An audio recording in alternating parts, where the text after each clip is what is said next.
नमस्कार दोस्तों, कैसे हैं आप सब। उम्मीद करती हूँ कि आप सभी स्वस्थ और मस्त होंगे। आज मैं आप सभी के लिए लेकर आई हूँ एक चुड़ैल की कहानी। दोस्तों, कहते हैं कि कभी-कभी जो रहस्य छिपे होते हैं, हमें उनसे छेड़छाड़ नहीं करनी चाहिए। और अगर हमने उनसे छेड़छाड़ करने की कोशिश की तो उसका अंजाम बहुत बुरा होता है। इसी रहस्य के साथ शुरू करती हूँ एक कहानी। बहुत समय पहले की बात है। एक छोटे से गांव में एक पुराना सुनसान हवेली हुआ करता था। लोग कहते थे कि वहां एक चुड़ैल रहती है। उसका नाम था संपामाला। कहते हैं कि वह पहले एक खूबसूरत युवती थी, लेकिन गांव वालों ने उस पर डायन का झूठा इल्जाम लगाकर जिंदा जला दिया था। गांव वालों को लगता था कि वह गांव वाले के लोगों पर जादू टोना करती है, और यही सोचकर उन लोगों ने उसे खत्म करने के लिए उसे जिंदा जला दिया और उसकी आत्मा ने बदला लेने की कसम खा ली। हर पूर्णिमा की रात हवेली से अजीब रोशनी और डरावनी चीखें आती थीं।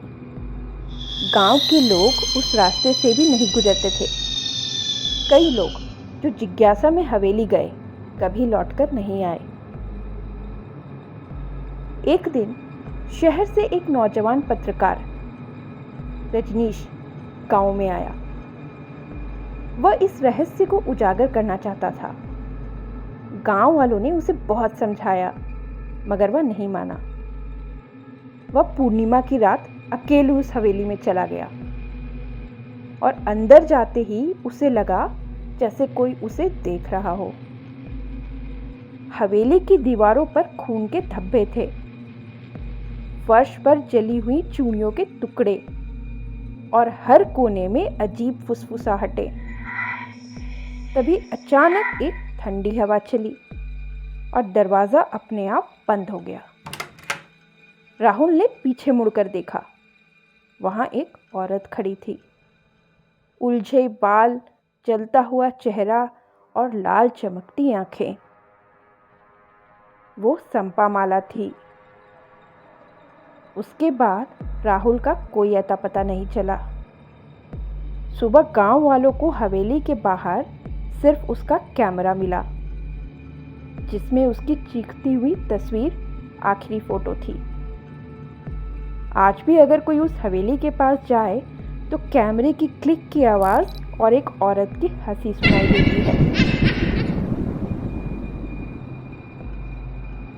रजनीश तो उस हवेली में संपामाला के रहस्य को उजागर करने गया था।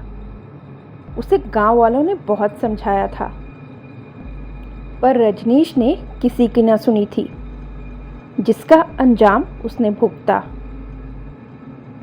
इसलिए कहते हैं कि कभी-कभी हमें कुछ रहस्यों से छेड़छाड़ नहीं करनी चाहिए, वरना इसका अंजाम क्या होगा हमें खुद को भी नहीं पता होता।